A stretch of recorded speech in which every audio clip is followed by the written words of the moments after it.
If you're looking to improve your strength and mobility, you found the right place. We're going to go through a couple of exercises to improve your hip mobility. That being said, always consult with your physician before starting a new program. Let's get started. So what I want to go through today is hip extension and glute strength.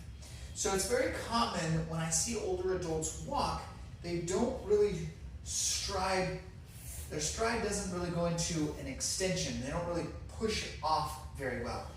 Often they come to about hip neutral and then take the next step. So they come right here, hip neutral, they take small steps, sometimes even shuffling. Something that can help with this, what we're going to do is we're going to do a couple of exercises. Number one, and you can hang on to a chair or a bar or something, anything you got to do to hang on to something.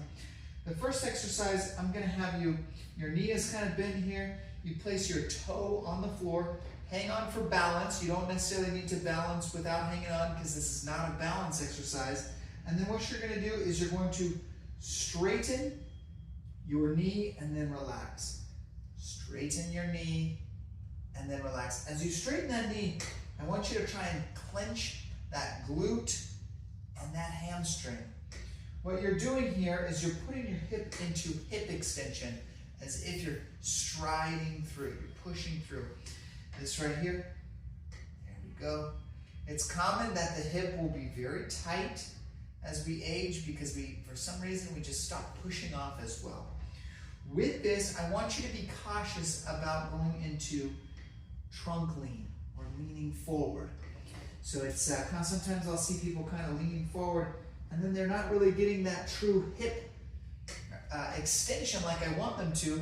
They're kind of compensating and cheating the exercise. So try to keep a good tall posture and into extension. Make sure you do both sides.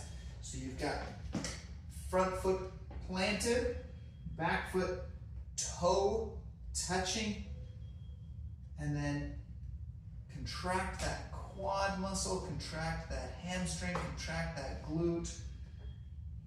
Try to tighten up everything in the leg when you do that there. Do maybe 20 repetitions. You can even start holding it. If you start getting kind of crampy though, if you start getting Charlie horses, you can put that toe a little less back. Sometimes the further back we go, we start getting some cramps in that hamstring. The next one I want you to do right here, it's a kickback, kickback, kickback. Right there. Do both legs, do 10 or 15 reps each side, and a couple of sets. With that again, make sure you're not leaning forward and kicking back. That just compensates. You're cheating. I want you to keep nice tall posture. Kick that back. You don't want to bend the knee too much and go back. I see a lot of people get Charlie horses and cramps if they really bend that knee and kick back. So just a little bit of bend in that knee and back. Good. You don't necessarily need to swing it forward because we're not working on hip flexion, but straight back.